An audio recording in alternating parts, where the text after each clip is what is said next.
Hey everyone, welcome to our short series that we're doing, Grief, a Parent's Perspective. And yeah, we got Man to Heart here and That Lost Mama. For those of you who don't know us, we lost our baby boy Arjun in 2019, unfortunately, due to hospital negligence. And yeah, we're here to share our story. Yeah, thanks for that. First of all, I'm really glad that we're doing this. I think it's been years in the making. I We've said know. we'd do this for such a long time, and I'm really glad to kind of see where this ends up and kind of what happens. But Definitely. I think we're such different people now, even Yeah. from that many years ago. I Yeah. think it's really great to I kind of get think this information out there. 100%. I think this is something we needed back then. I do remember like Absolutely, sieving through Instagram and Facebook and looking for other lost parents, absolutely, especially Asian lost parents, because there not a lot of people speak about this because we're not really allowed to, right? Like it's absolutely. really It's always frowned shunned. upon. Yeah, Yeah, and I could have really done with this. And when I was looking through Instagram all those years ago, there was like two people that were talking about loss, yep.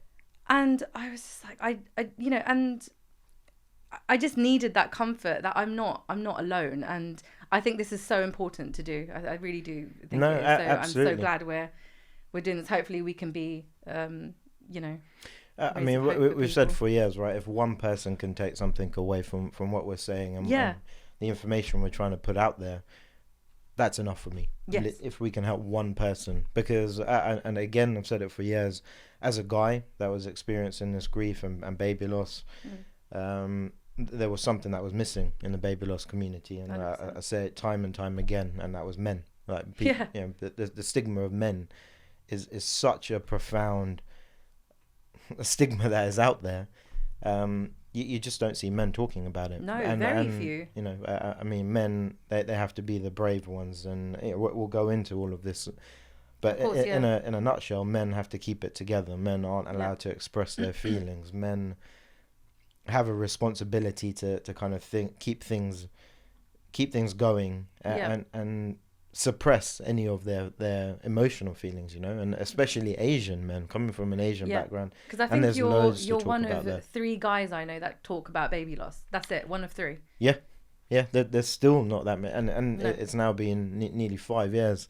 There's still so many men that aren't coming forward, but No. the few that are, you could see time and time again that they're trying to spread the same message, and I think this information really needs to go out there. We need to change how grief is talked about. You We need need to, support. Yeah. yeah, absolutely, Definitely. absolutely, So yeah, shall we go back in time and give everyone a short yeah, kind of snippet of what actually happened on that day? Yeah, yeah, I hundred think percent. it's really sad because obviously my pregnancy was a completely healthy one, and the first part of my labor was actually really really healthy as well. I was laboring at home for the first 5-6 hours, and it was That's right. it was amazing. I thought, yes, we've made it, and then we made our way to the hospital, of course. And again, I stepped in thinking, this is it. The next time I step out of this building, You're gonna have a I'm gonna baby. have Yeah. my baby with me. I'm gonna There's have my boy. a comfort that comes with getting to the hospital, right? You don't You ever. feel safe. It's your Yeah, place of it safety. is. It's a Yeah. safe space. Yeah, Yeah. and the last thing you're ever gonna, the last thought that you ever have is that I'm walking out of here alone, or without my baby. But Yeah. once you get to the hospital, Because at this you've made point, it. You're there. exactly. At this point, if anything goes wrong, there's several people in that building that can do something because he's a healthy baby. So there's no Yep, way anything can happen. 100%. But yeah, unfortunately, they were so understaffed that day. I things unfortunately just didn't work out the way we needed it to. I think it was a matter of half an hour, wasn't it? That he would have been perfectly fine. It was about half an hour. But there Yeah, was another emergency, and they had to tend to somebody else in that. And they yeah. left it a little bit too late for us, unfortunately. Yeah, I mean, I think it's important to say where our headspace was on at that moment in time, and after these years have gone by and knowing the truth and what was actually there. I think it's important to mention that. But I mean, there were so many red flags, So and many, yeah. and looking back now, one thing that I went through a lot was kind of telling myself I could have done more. As a guy, you're not extremely present in that process. Did you feel guilty almost for not knowing? 100%. 100%. Kind of putting your faith in them almost, and not asking the questions, because that's what you do with authority, right? You think they know everything, so you don't question them.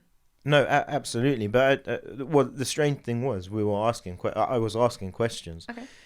And I felt guilty that maybe I wasn't asking the right questions or doing enough. But like looking back, there's not much more that you could have done. And when you now find out where the red flags were happening, and how much you could have interjected, I think that process takes a long time to get your head around. And whilst you're grieving, that's where a lot of the anger comes from. That's where a lot of the self-blame comes from. Yeah. From a guy's perspective, in doing everything I just mentioned, in terms of having to be the one that, is responsible for everything, and being the one that's gonna be okay. Yeah. You have to do this internally. That's an internal kind of discussion that you have with yourself, that I'm guilty of not asking enough questions. I'm guilty of not doing this. But when I think back to that day, I asked questions. I was involved. I just remember a happy. I remember the happy moments, in that respect. And I mean, we didn't know anything was wrong, and we weren't made to think that things were going wrong, because you were told by the midwife to go, like, get his stuff ready, and he's going to be on his way soon. Oh, hey, you're 9 centimeters, like, we're close. So we didn't even know things were like going wrong. But fast forward to him obviously passing away. It was my first pregnancy, my first labor experience. I was taken to a bereavement suite, and I had no idea I was in a bereavement suite. Yeah. And I'm sitting there thinking, oh, wow, okay, this is a nice room that they've put me in. How lucky I am. This is amazing. And then, people were avoiding eye contact with me. They'd ask me, like, are you okay? And I was like, yeah, as long as my baby's okay. And they'd walk away from me. And I was like, what is going on? And I started getting a bit suspicious, because I'm like, I'm sure they're meant to do, like, skin to skin, and I don't think they separate you from your baby. But I was like, maybe because I had to be taken to theatre, that's why they had to take him off of me, and they'll bring him to me soon. Yeah. Now, and I'm alone in this bereavement suite for a good 5-10 minutes. I'm like, what is going on right now? And then you walked in, literally looking so defeated, and this consultant walked in looking really guilty, really sad. And he was like, I have to give you the worst news possible. And I was like, oh my God. And I thought to myself, maybe he's hurt, because they did a forceps delivery. So maybe he's hurt, or maybe he's been born with some sort of disability or something wrong. But I didn't for a second think that he had passed away. That did not cross my mind. So when he said it and he burst into tears, I was like, what? Like, how? Perfectly healthy pregnancy. Yep. Perfectly healthy labor. We were having jokes in there. Oh, get his stuff ready. Oh, you can't find the bag. And, all these jokes. And all of a sudden, and it was, I don't know how you felt in the moment you found out. But for me, I knew what was coming, because obviously I've lost a sibling when she was 6 years old. My parents lost their firstborn. Yeah. And I knew what life was going to be like, because I've seen it. So this whole, I just saw the world just turn grey really suddenly. And I just felt devastated for us, because, we were young and we've just lost a baby, and it was going to come with years of pain. And I was fully aware of that. And, it was just, how did you feel? How did you actually, I feel like you've almost repressed this memory, because I've asked you this before, and you pause a lot. Has it been repressed? Like, probably somewhat, to be fair. Yeah. The moment itself is not one that I talk about too much, actually. And I should. Yeah, you don't. To be fair. I mean, I found it really difficult in that moment, because when the complications were first mentioned to me, it didn't seem like that big of a deal. No, the doctor came over. They kind of told me that everything was going to be okay. They said that they were moving him to another suite, just at the to kind of work on him. NICU, is it? Like... Yeah. Yeah. Yes. Sorry, I'm forgetting certain bits. No, me too. I don't actually know, but yeah, they were going to take him into intensive care to that's right, resuscitate him. And correct. And But I was told, don't worry, everything's going to be fine. So, I mean, that in the moment, that changes everything in that sense. So I've been told by an expert, don't worry, everything's going to be okay. So Again, you're I'm putting still your faith in worried. You put authority. your faith in that authority, absolutely. And then minutes later, another more senior person comes over and says, I'm so sorry, there's nothing we can do. Wow. And it was that mix of emotions just in that moment, and then trying to have to kind of weigh in on everything that's happened. I think the best way to try and do it is repress that. But I think they did ask me, but in terms of how I was feeling, but all I could think at that moment was, when am I going to see my wife smile again? Yeah. And so I think for someone not having gone through the same experience that you did, I knew that life was going to be different immediately. And there's a million and one questions that you start asking yourself. That the grief hasn't kicked in yet. I mean, it doesn't exist yet. That I don't think it hit us for at least a day. I didn't even accept he'd passed away until the next day, I think. Yeah, I'd Really probably second that. In the moment that it happens, you're so numb. Yeah. And I think this is the important message to kind of get out there, is just in that moment to absorb this, and you don't know what to do with the information. You're so numb. You're being told all of these things. You're feeling all these emotions, but it's not grief. Grief hasn't started yet. You don't even know what grief means at that moment. You're just traumatized. You're just traumatized. Yeah. Exactly. And I call it, me personally, I call it my groundhog moment. It's that moment in time that I'm just going to have to relive over and over and over. And that sounds very depressing. I don't mean it in a depressive tone. Yeah. But there's no other way to then condition that moment. That moment is still just a moment on its own. Yeah. It's still not, that moment, it's not a part of my grief. Like it's not like you can take that moment and kind of encapsulate it in any other way.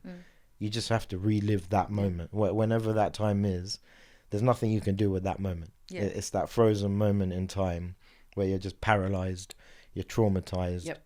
That there's no name or label to put on that feeling, because grief hasn't started yet. Yeah, that's so true. It's so true. I think, and we've spoken about this a lot, the whole natural order, and this is how I explain baby loss to people who don't quite understand it, or try to anyway. It's not the natural order. Like, you are almost conditioned, and you almost have at the back of your mind that I am going to lose my grandparents. I am eventually going to lose my parents. I'm going to lose older siblings. Like, it's going to go in an age order. Yeah. So you're wired to, of course you're going to grieve when anyone passes away, but you're absolutely not ready to ever lose your child. It's unthinkable. No. You don't think about it. Absolutely. So it's one of those things that are so, I don't even know what word to describe the loss of a child, and yet it's so undermined. People brush it off like it's nothing, like it's very, have another one kind of thing. And we'll talk more about the comments that come after baby loss, but it's almost like no one takes it seriously enough, and how absolutely awful and devastating it really and truly is. And I think I think I knew that's why it was going to be a tough journey for the both of us. Let's talk more about what happened afterwards, I suppose. So, we had a good 3 days with him in the hospital, which I didn't know we were going to get. I thought he was going to be taken away. Absolutely. Within a few hours. Unexpected. Yeah. And, they brought in this cold cot, and I was just like, I was thinking what it was, and they were like, you can have him for as long as you want. And I was like, oh my gosh, this is great. Like, well, not great that he's not here, but I'll get to really just absorb him and take him in. And I remember sitting in that bereavement suite alone. I think you obviously had the hard task of going out and making these awful phone calls to your brother, your parents, my parents, and the midwife came in and asked, do you want to see him? And I kind of just looked up and nodded my head, and I'd heard the news that he is not here with us anymore, but at the same time I was so excited to see him, because that's my creation, that's my baby, that's who I've been nurturing. I absolutely want to see him. I've been dreaming about this baby for years, you know. And the difficult part is, without even thinking about it, in that moment of time, your story already begins to be judged from that moment. And again, that's something that you wouldn't think about at the time, but looking back, you're that's your grief journey kind of beginning from that point in that sense. It's the very, very start of a new journey, a new path, a new life. It's weird to say it that way, actually, but it's a new path. But your story is already starting to be judged, because there's a lot of people that would be uncomfortable with seeing their baby in that regard. And I think we were very much privileged at the idea that we could spend that time with him. Yes. But I appreciate that some people wouldn't want to do that. Oh yeah. Yeah. I've known of people who've said they didn't want to see the baby because they didn't want to put a face, and I think maybe it would have multiplied their grief, actually. So appreciate they didn't, or they didn't know what they actually wanted at that time, because they felt weird taking pictures, for example. They weren't sure if they'll but some people also regretted not having that time and not having those photographs later on. So most hospitals actually have a charity where they allow a photography session with you and your baby, so you can take some pictures home, which I think at the time when it was suggested, I was a bit like, oh, I don't know if I want this. I didn't have the energy or the capacity. And then I think like everybody was kind of giving me the nudge to be like, do it. Like just get the pictures done, don't worry. And I didn't exactly fix myself up or anything. I was just like, yeah, take the pictures. But now I'm like, wow, if I didn't have these pictures, oh my gosh, like for me personally, I needed them. Yeah, absolutely. I mean, those few days after where we had him and we had the cold court, they were priceless. I mean, absolutely priceless. I remember you even saying to me, make sure you spend some time with him on your chest. Yeah, because it's not something I would have actually done. No, we need that nudge sometimes. And I can't believe that I might have missed out on that opportunity if you hadn't have kind of mentioned that to me. And I could feel it now. Yeah, just that feeling of having him on my chest, and I just laid there for, I don't even know how long it was. It was that a long evening, time. I know. I remember when people went home and. That's right. After people left, and I just sat there with him. Because I knew you were feeling what I was feeling. I didn't know what to do. I was holding him. I remember the first moment when I was holding him. It was just me and him in the room, and I just thought, he felt really warm. So I put my hand on his chest because I was like, I need to absorb this warmth. I need to just soak him in this state, because you're watching. Sadly, we were watching him just change, weren't we? Because his lips were turning black, his nails were turning black. He was turning. His skin was changing. It was becoming harder. He was going to be taken more and more away from us as the hours went on. And I wasn't taking pictures at first because I felt awkward doing it. Like, is this how you behave with a baby that's passed away? Like, what do we do? I feel weird.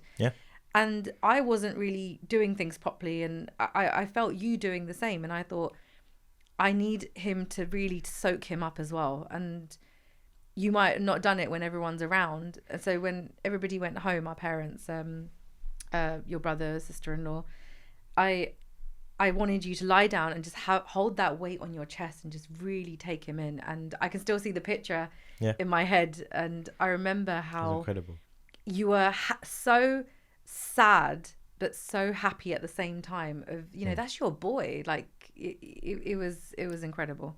100%. I think that moment is so powerful and so important. It helped that kind of grief journey in that sense. It bridged that gap. And again, like I said, for men, they're as close as they can be. But naturally, mothers are closer. Like, you we feel them. Yeah, basically 9 months. And this was my kind of way in on that. To have that same experience, and for me personally, it was incredible just to have those moments with him. Think those dreams that I had go through through those 9 months, which were incredible and really happy, and I didn't want to miss a single hospital appointment. I still remember hearing his heartbeat for the first time. Yes. It was the most incredible journey ever, and to just stop and then not have anything after. Yeah. That you've been robbed of this beautiful life that was almost dangled in front of your face. Exactly. And now it's gone. You know, you as a guy, you've got 9 months of dreaming up dreams, all the things that you're gonna do with your boy. And we knew it was we found out the sex of the baby pretty early, quite early on, and we named him. So we imagined all this.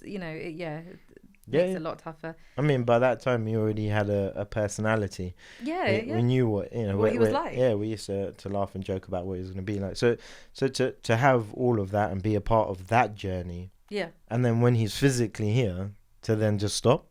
Yeah. I mean, being robbed is the right way to kind of say that. So I think for me personally, it was so helpful, so powerful to have that time with him whilst he's physically here.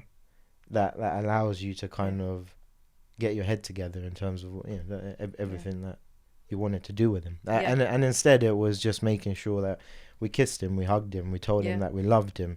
We changed his nappy.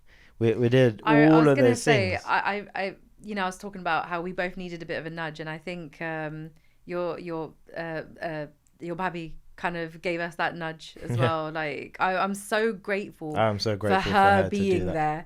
Because she was, she was incredible throughout those 3 days. But she really made sure we got some real time with him by ourselves as well. I remember her standing outside the room, like sitting there for hours, making sure nobody disturbed us, and we just got our time together with him. And she was just like, "Have you changed his nappy?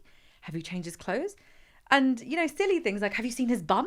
Come on, you've got to look at that bum." It was 100%. It was all those little things that really made a difference. And if we didn't have someone to be like, "Do it, take the pictures, have you done his hand and footprints?" Like, she knew we were going to need this, and 100%. She made sure it all happened. And I'm so grateful for that. You need that person in these moments to just almost think for you. Yeah. Because you're not thinking yourself. We're not thinking. Absolutely. We've shut down. 100%. So she was like almost our brain for the next few months, I suppose. We needed that big time. Absolutely.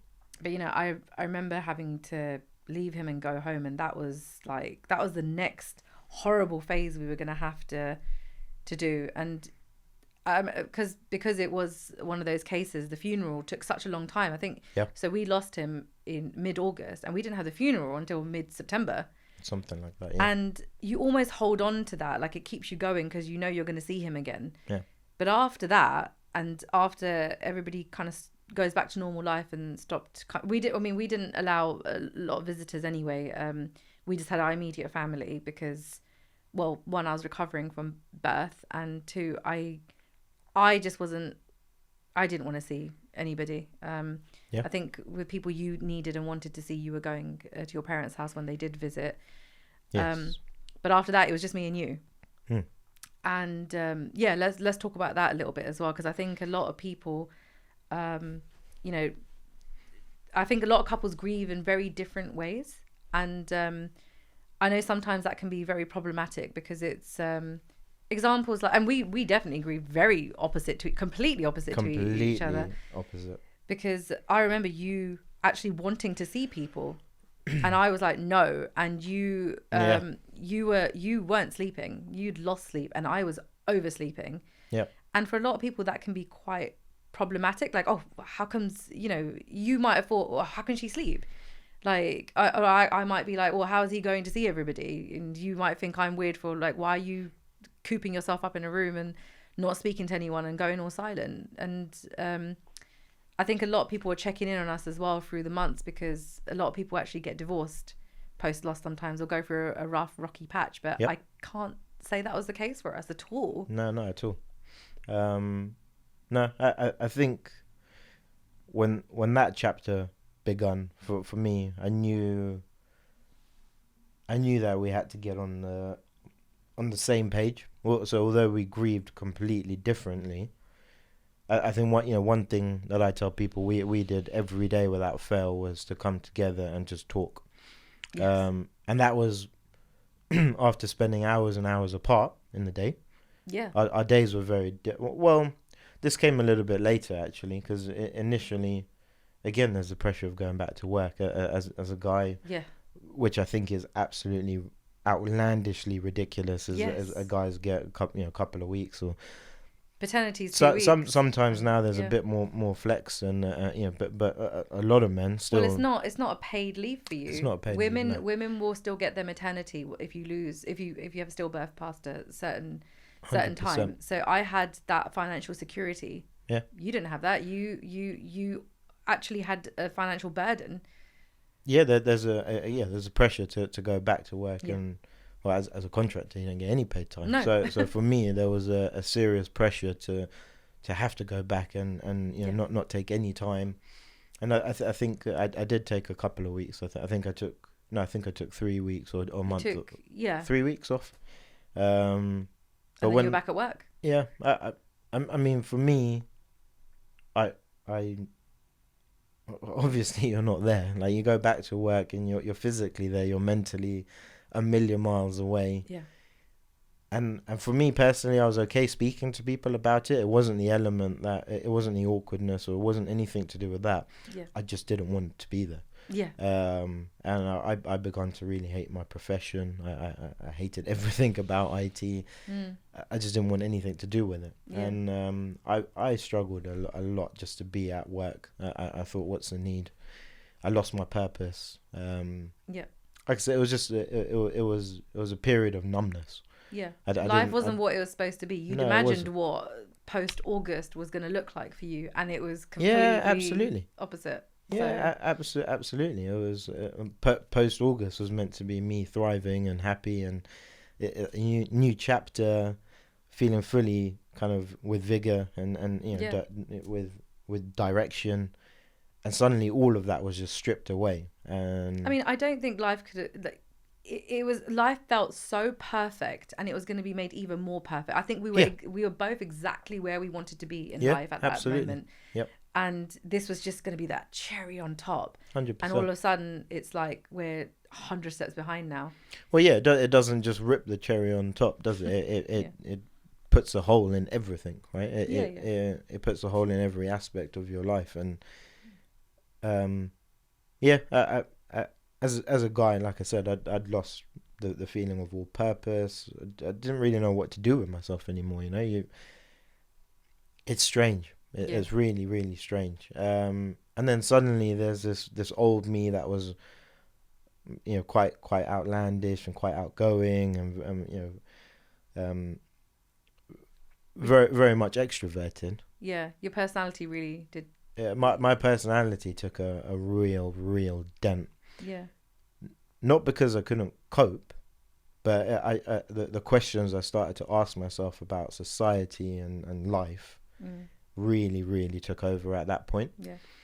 And I was questioning everything I knew before. I think I was just angry at everything in life that from before, like all the hardships were there manifesting.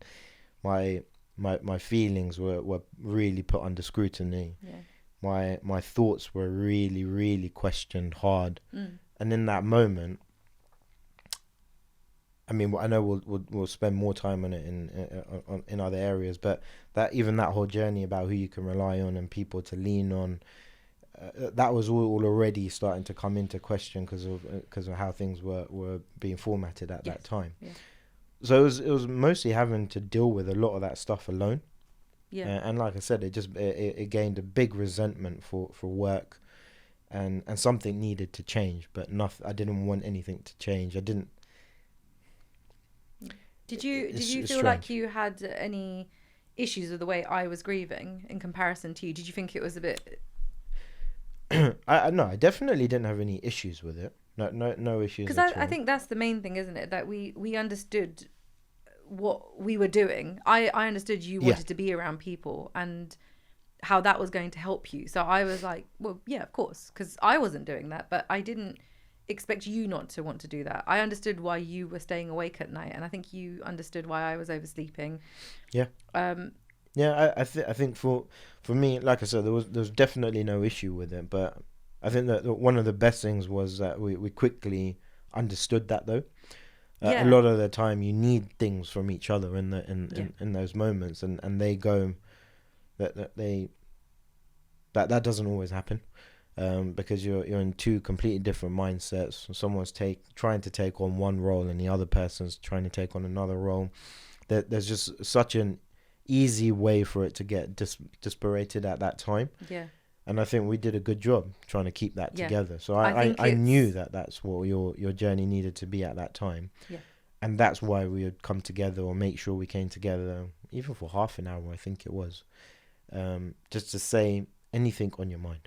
Just say whatever you need to say, Yeah. whether it's hateful, whether it's emotional, whether, whatever it is, whatever stage of grief it is, bring it together. Yeah. Just speak your mind, and let's talk about it. Yeah. And then we go away and we do our own We do thing. our own grieving. But we allowed each other to do that. Yeah. And, We really understood that, what we needed, and we stepped away because we were grieving in such different ways. We would process it alone ourselves the way we needed to, and then come together and speak about it. And I think that is definitely one of the best things we could have done. And people were messaging and are making sure that we're okay, which is really lovely of them, because like I said, I think we've heard of a lot of stories where people end up falling apart because of stuff like this. But actually, I remember those first few nights where it would just be me and you, and there was a lot of silent staring between us. And I knew you were probably thinking the same, and we weren't saying it out loud because there was no words to describe how grateful we felt to have each other in that moment. Because I was just like, thank God for this man. Like, one of the things that kept crossing my mind was, this could have been so much worse if it was with the wrong person. Absolutely. It would have been absolutely devastating. Like, I think one of the main reasons I've made it as far as I have, and I'm here and I'm surviving, is because I have someone like you who gets it and lets me be me. Because if you don't have that partner that just understands and has your back and is supportive of, even if you're completely different, because we are very different, it can go very, very, very much the opposite way. And I just felt so grateful for you in that moment that I had someone as understanding. And it actually, I remember we talked about this a lot with other people, that it actually made us closer because of that gratefulness absolutely. we felt. Oh, 100%. I think it. Yeah, I've said that before as well. We were very close before, but this drew us even closer. Yeah. To go through something like this, and you connect with your partner in a completely different way. Yeah.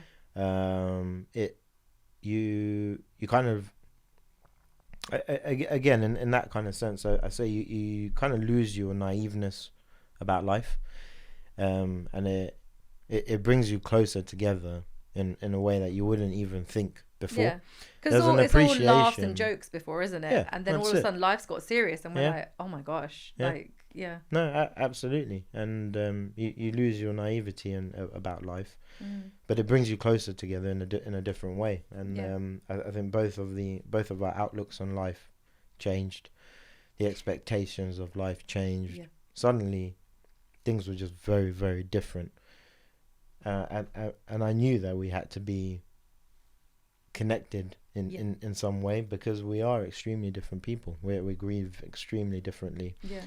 After I made the decision to stop working, I think I was at home. I wasn't working for about 13 months, and I stand by that. I mean, that was.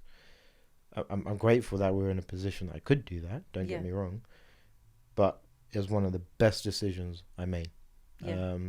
Whether it's lucky we could do that, because a lot of people don't have that opportunity. Really, that's sad. And I don't know how they do it, but a lot of people actually like going back to work because it's a good distraction. Lots of people for them. do. I had a sister-in-law who had a stillbirth, and she went back to work very quickly because it kind of put her mind to something.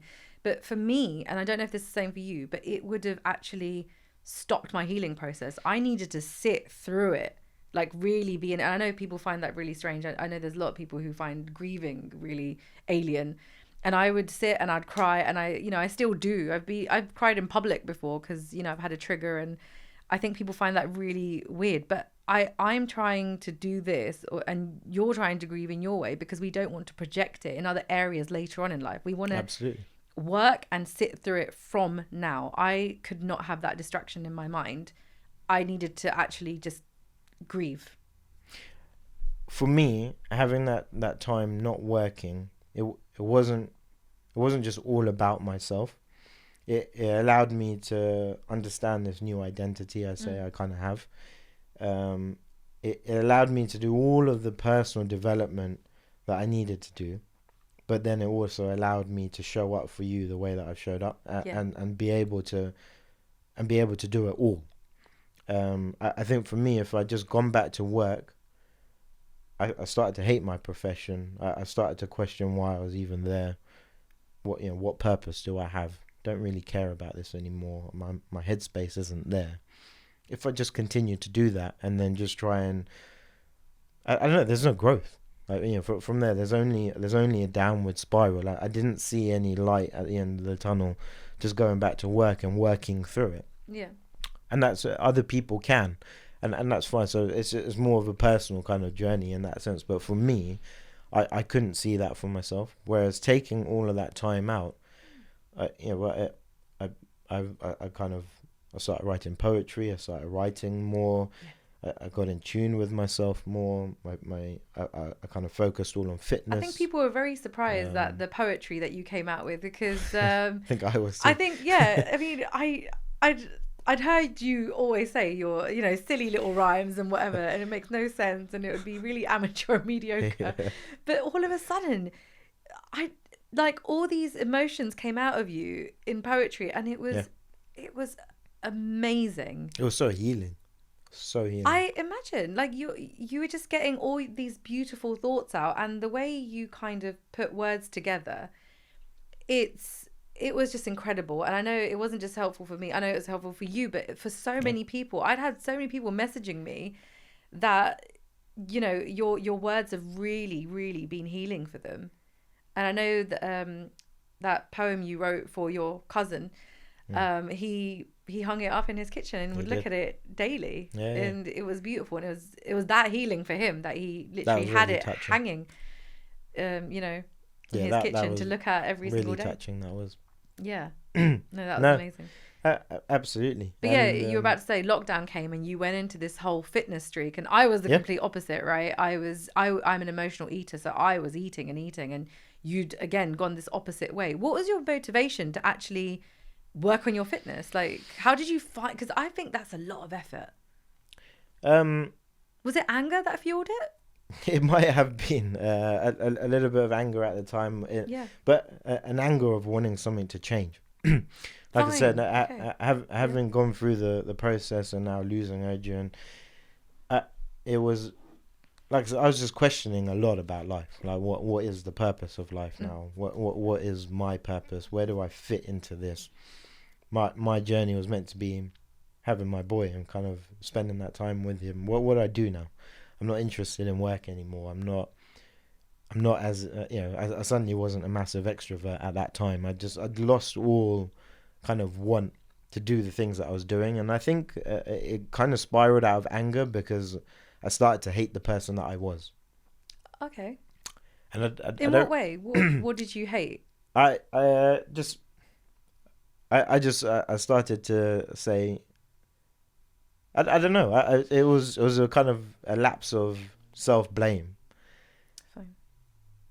And actually, early on, we didn't actually know that we weren't to blame for this, right? We didn't get the report until April, May time. It took a very long time. It took a long time. Because before that, we thought, there was something wrong, and he's passed away. And it's our fault.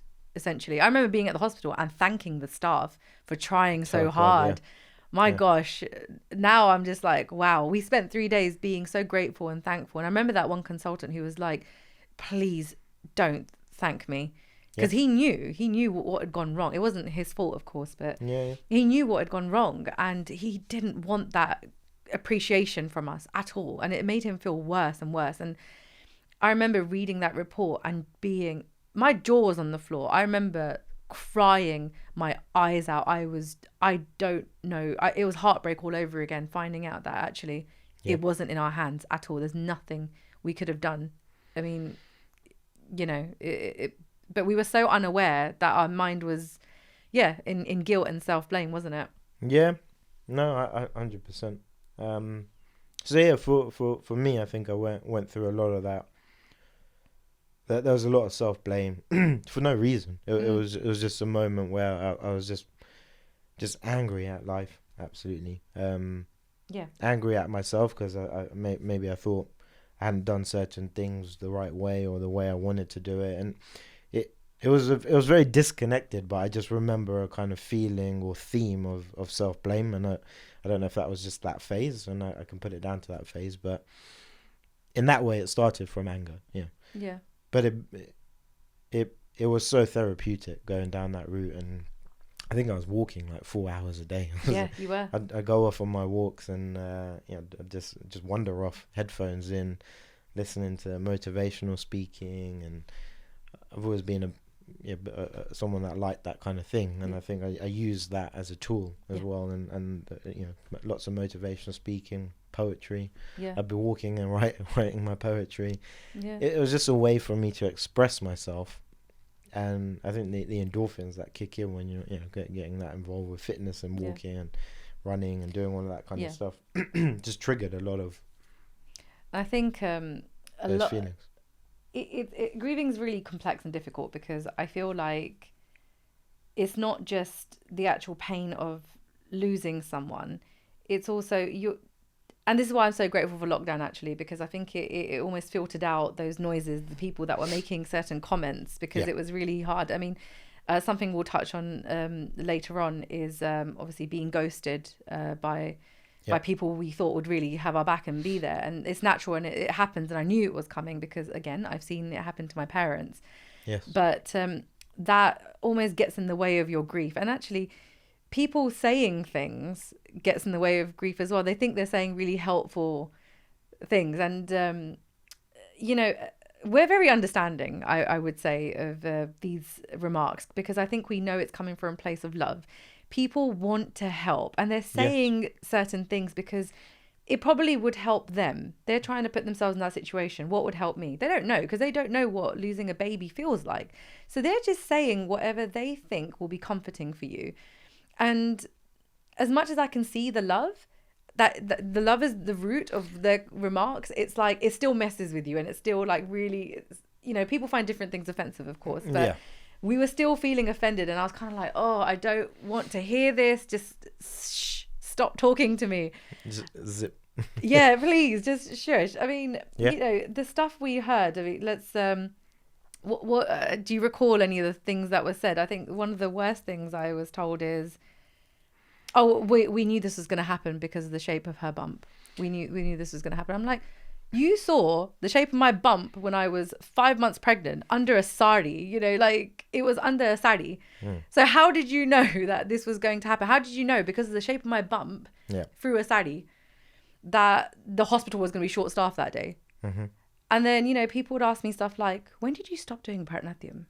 And it's like, listen, me doing a tandav at 4 months pregnant, isn't going to cause short staff at the hospital. Like, we were telling people what has happened, but they were still trying to put their own little remarks. Because that's what people can do, right? And well, I mean, when we look back at some of those comments now, it's ludicrous. I mean, it's still laughable, but at the time, you're just laughable. Like, what are you talking about? Like, but it's. I remember someone said to you. I mean, obviously, you'd. Like we're saying, you were writing a lot of poetry, and I remember someone saying to you, messaging you on WhatsApp, saying, "When does this stop? Yeah. When will this end?" And it's like, grief doesn't end. Well, I was very very confident in saying it's never gonna end. It goes with that message. If it can help one person, I'm gonna keep doing it. And that's literally all I care about, because I remember how I felt back to that moment as a guy going through this. A manly presence was very much missing in the baby loss community. It's just not talked about. more so Asian men, but just men in general. And for me, the message I say to anyone asking those kind of questions now is, it helps people. Yeah. It might not help you. You might not have been through it. There'll be one person out there. You can't relate. Yeah. There's many, many people that can relate. Yeah. And whether, unfortunately, whether people agree with it or don't,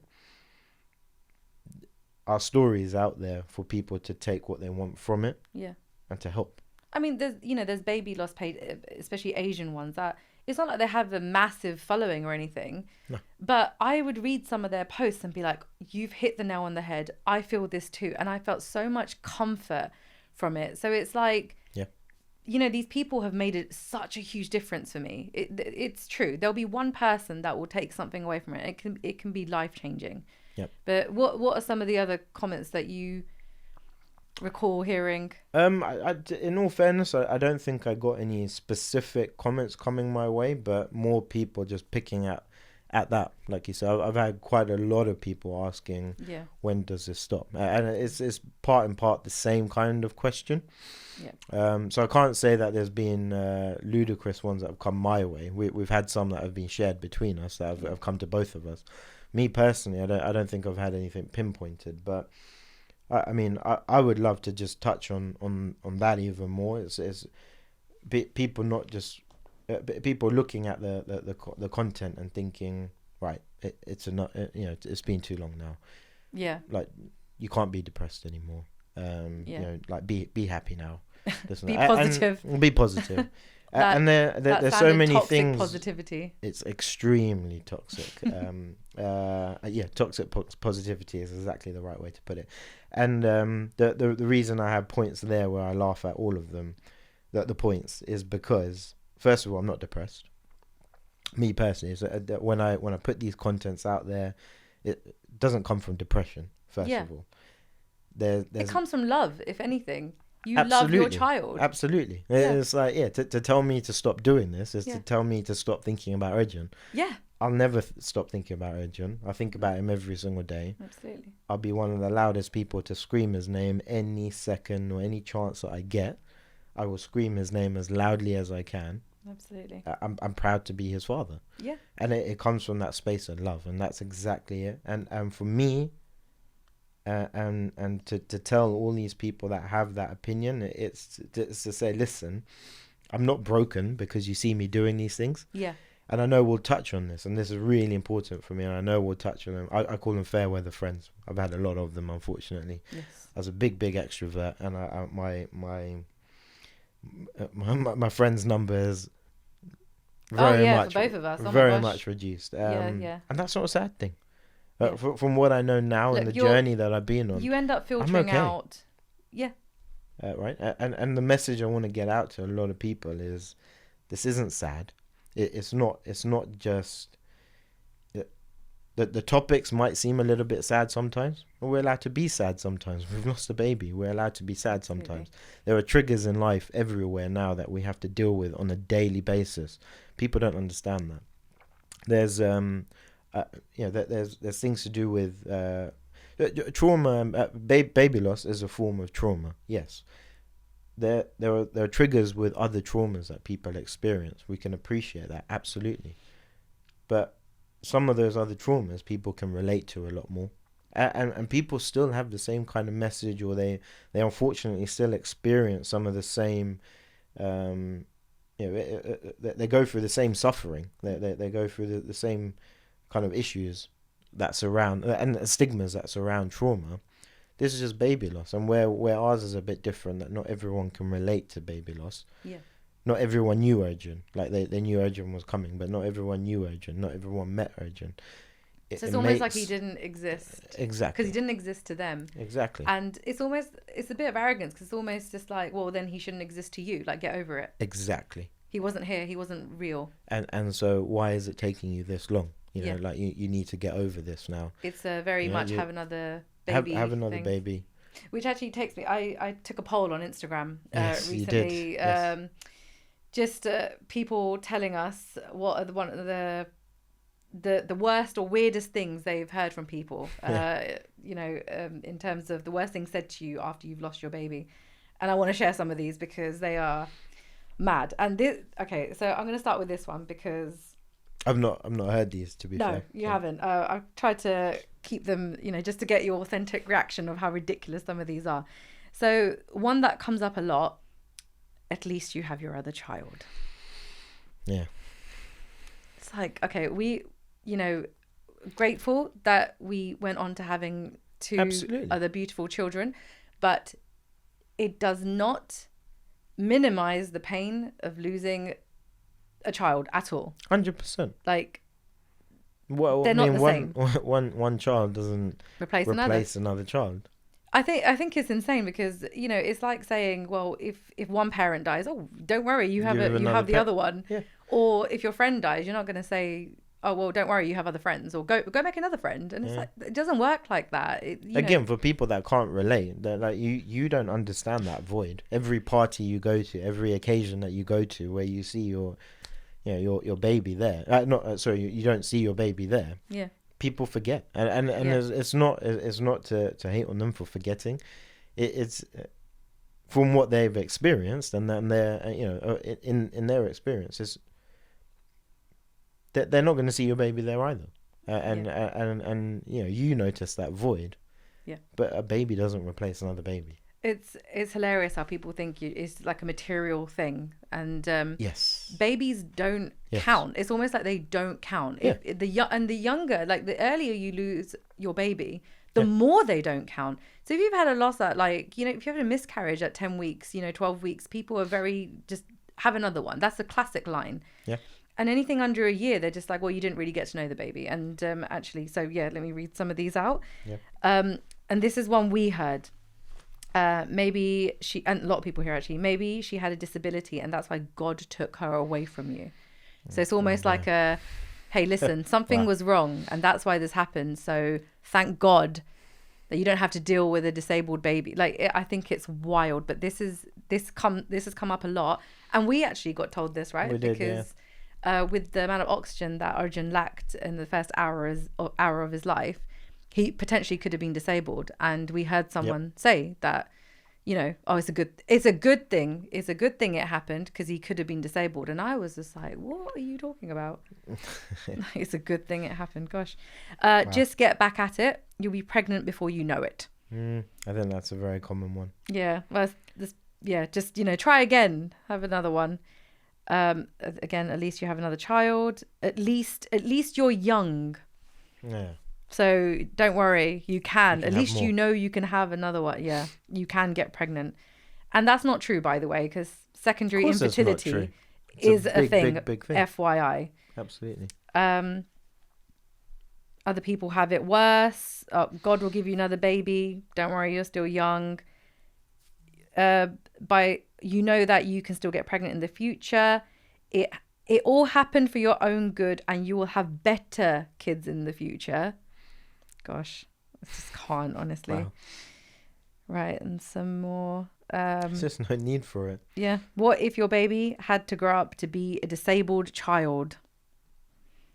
You will feel better when you have another one. This is a topic of its own. It's awkward talking to you.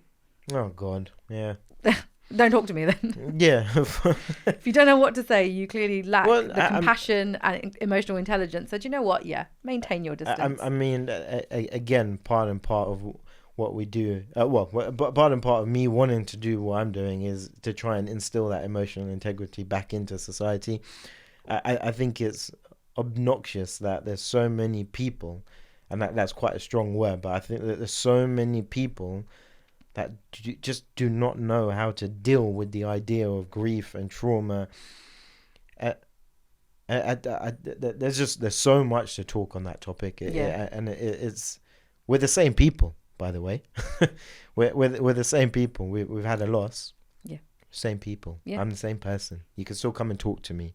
Absolutely. If you don't know what to say to me, just come and sit in front of me. That's a whole topic if we were its own, friends, isn't it? It's definitely a whole topic on its own. But if we were friends before or family before, we're still friends and family now. Absolutely. Right? What's changed? I've had a loss. Does that mean that I'm a new person? I might define myself as a new person. To you, I don't need to be a new person. Come to me. Talk to me. if you don't know what to say, don't say anything. Just show up. Yeah. Show up, say you're sorry. The end. Not all this, clearly. So somebody else said, when are you going to get over him and have another? Forget about it. It doesn't matter. It wasn't human yet. It, by the way, not even he or she, like it wasn't human yet, and it was only blood and flesh. It was only blood and flesh. Don't, honestly. Yeah. At least the other one is still there. So this was a miscarriage of a twin. And one survived and the other didn't. So I can't imagine how traumatic that is. You're happy about one baby and you don't have the other. I haven't read this one to you. This was actually this was a comment someone made on one of my videos recently. Bless you, wee pet. Heaven wouldn't be heaven without children. When I tell you, I laughed out loud because I was just like, oh my gosh. Like, what would you say to them? Thank you. Yeah. I mean, you know, a part of me, I don't know. I mean, you know, again, it's strange because like you said, it comes from a place of love. So it's not, it's almost trying to, I mean, I don't. Maybe they find it comforting, like we said earlier. Again. Well, that's it. Yeah, they find it comforting, and that's what they have to offer. Yeah. But I think there needs to be. I think you should know the person you're talking to and what might be. You know, you shouldn't make those comments first of all to people just randomly. No, I don't think there's a need to. But I think it's about stepping back and understanding what the person you are dealing with is like, and you should know what might be healing for them and what not. Like gauge from, you know, from their expressions and what they're saying. But I mean, it's a generalized kind of message. But what I wish I would have got from 90% of the people, instead of the journey that I've been down and what I did get from 90% of people, what I would have just appreciated is, hey, I'm so sorry that this has happened. Yeah. I don't really know what to say. Yeah. Can we meet? Or how are you doing? Absolutely. And I think what do I need to do to you know from my part to help? Yeah. And then that's on me to say, mate, there's nothing you can do. Yeah. Let's meet up. Let's just have a chat. I don't know. You know, you can't cheer us out of this pain. You can't cheer us out of grief. There's a really, really good quote that I saw the other day. I can't remember who it was by, but it's sometimes I don't need you to fix me. Yes. I just need you to sit in the mud with me. Yes. Oh. It was something along those lines, but that was my takeaway. There was it was a quote. I can't remember who it's from, but it was such a powerful quote. Yeah. And that is it. Yeah. I don't need you to fix me. It's like so many people still come to us saying, "You okay?" They look at us as unstable. Yeah. They feel like they have the power to do something, and it's like, just listen to me. That's all. You just need to be a shoulder. That is it. Yeah. But and the idea is I'm not broken. I'm actually still very much confident.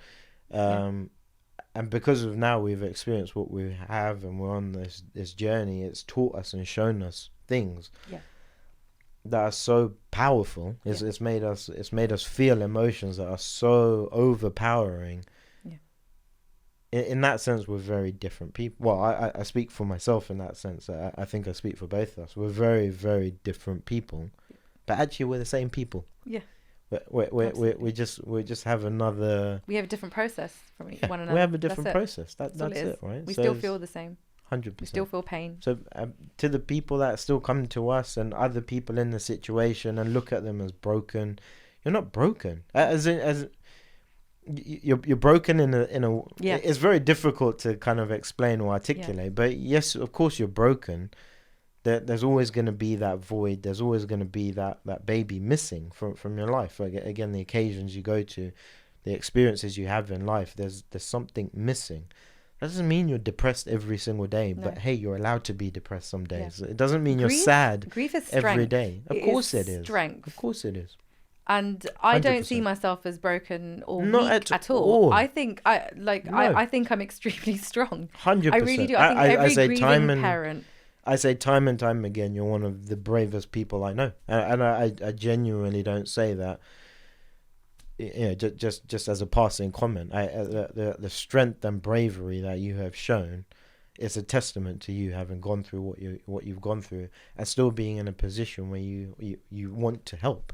Yeah. Right. That's why it's so important to say it's okay to cry. Even as a guy, I've cried. I've said it. I'm not saying anything bad. Yeah. Like, guys are allowed to cry. You're allowed to feel. You're allowed to have emotion. Forget about that stigma of men. Leave it behind. Like, express yourself, right? If I couldn't have expressed myself to you in the ways that I have done, imagine how much more broken I would have been, right? I would have felt that much more alone. It would have been that much more of a toxic environment for both of us. I wouldn't have been able to show up for you, let alone myself, right? Yeah. I don't appreciate myself at the moment. How can I begin to appreciate you and what you're going through, right? It's doing all of those things, and it's okay to not be okay sometimes. Absolutely. And there's some days very much where I still kind of question things or do this, but when I do now, it's wearing a slightly different hat. It's not just asking myself questions, burdening myself with this toxic, these toxic feelings, and then not being able to bring myself out. By asking myself these and now changing my mindset and the way that I look at these emotions or questions, I can help myself out of it, and I can get something from it, and then I can try and hopefully help someone else who's feeling that exact same way I was feeling on that day back then. We're in a different space, right? You don't need to sit in that space every single day forever. You if you can find a way to bring yourself out, help others do the same, because there's going to be someone that's on my journey at the moment that is 4 years ago where I was. How do they get out of it, right? And if I can come and say, hey, I'm just going to sit in the mud with you for a bit, just tell me what you're thinking, it'll be all right. Yeah. And that's actually our next episode, where we're going to talk about how you can actually help and support your loved ones. And we're going to talk about a massive problem that comes with loss, which is the ghosters who completely disappear. And that's going to be a really heavy and interesting one, because that's one of the biggest problems. So thank you everyone so much. This is Mantaha and That Lost Mama, aka Rick and Sita. Thank you so much for listening, and see you all soon. Thank you.